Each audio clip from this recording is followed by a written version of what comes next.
നമസ്കാരം. വെള്ളി നക്ഷത്രത്തിന്റെ ഏറ്റവും പുതിയ എപ്പിസോഡിലേക്ക് സ്വാഗതം. ഇന്ന് നിവിൻ പോളി നായകനായി എത്തിയ ഏറ്റവും പുതിയ ചിത്രത്തിന്റെ വിശേഷങ്ങളാണ് പങ്കുവെക്കാൻ ആഗ്രഹിക്കുന്നത്. സർവം മായ. ചിത്രം ഡിസംബർ 25-നാണ് തിയേറ്ററിൽ റിലീസ് ചെയ്തത്. എങ്ങും മികച്ച അഭിപ്രായങ്ങൾ നേടിക്കൊണ്ട് തന്നെയാണ് ചിത്രം മുന്നോട്ട് പോകുന്നത്.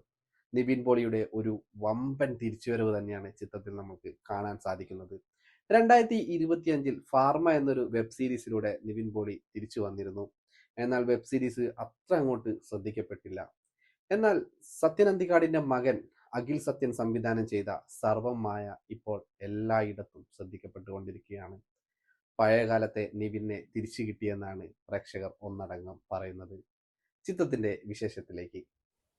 പാച്ചുവും അത്ഭുത വിളക്കും, വരനെ ആവശ്യമുണ്ട്, ഞാൻ പ്രകാശൻ എന്നീ ഹിറ്റ് ചിത്രങ്ങൾക്ക് ശേഷം സത്യൻ അന്തിക്കാടിന്റെ മകൻ അഖിൽ സത്യൻ സംവിധാനം ചെയ്ത ഏറ്റവും പുതിയ ചിത്രമാണ് സർവം മായ.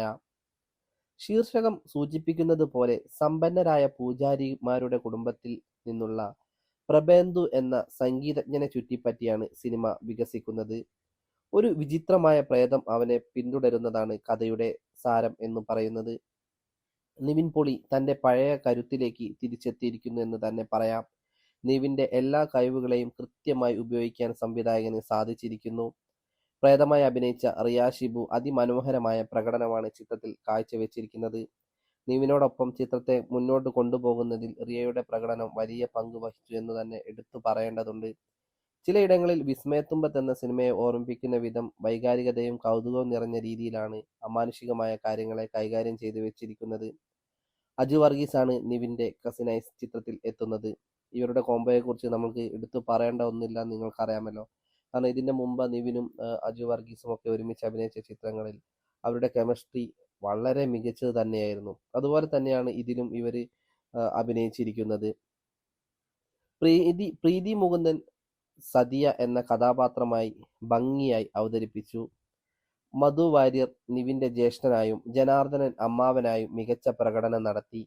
ആട്ടം സിനിമയുടെ സംവിധായകൻ ആനന്ദ് ഏകർഷി ചിത്രത്തിൽ ഒരു നിവിന്റെ സുഹൃത്തായി ഒരു ചെറിയ വേഷം കൈകാര്യം ചെയ്തിട്ടുണ്ട്. വലിയ കഥയോ വലിയ അർത്ഥതലങ്ങളോ ഈ സിനിമ അവകാശപ്പെടുന്നില്ല. ഇതിന്റെ ലാളിത്യവും ഇതിന്റെ ഒഴുക്കുമാണ് ഈ സിനിമയുടെ ഏറ്റവും വലിയ കരുത്ത് എന്ന് പറയുന്നത്. തമാശകൾ സ്വാഭാവികമായും ഹൃദ്യമായുമാണ് നമ്മളോട് പങ്കുവെക്കുന്നത്. കഥയുടെ പരിണാമം വ്യക്തമാണ്.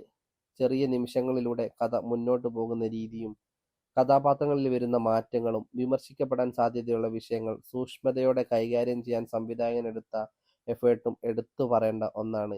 ഇത് ഈ സിനിമയിൽ ശ്രദ്ധേയമായ ഒരു കാര്യം കൂടി തന്നെയാണ്. ആദ്യ പകുതി മികച്ച ബിൽഡപ്പ് നൽകുമ്പോൾ രണ്ടാം പകുതിയിൽ ചിലയിടങ്ങളിൽ വേഗത കുറയുന്നുണ്ട്. എങ്കിലും സിനിമയുടെ അവസാനം പ്രേക്ഷകന് ഒരു സന്തോഷവും സമാധാനവും നൽകുന്നു എന്നത് തന്നെയാണ് ഏറ്റവും വലിയ കാര്യം.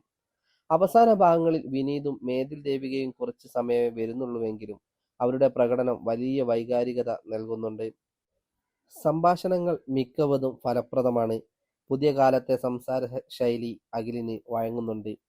ജസ്റ്റിൻ പ്രഭാകറാണ് ചിത്രത്തിന്റെ സംഗീതം ഒരുക്കിയിരിക്കുന്നത്. സംഗീതമൊക്കെ വളരെ മികച്ചത് തന്നെയായിരുന്നു.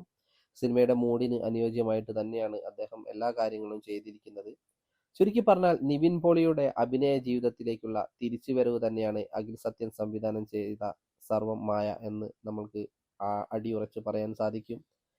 മറ്റൊരു ചിത്രത്തിന്റെ വിശേഷങ്ങളുമായി നിങ്ങൾക്ക് മുമ്പിൽ എത്തുന്നവരെ നന്ദി, നമസ്കാരം.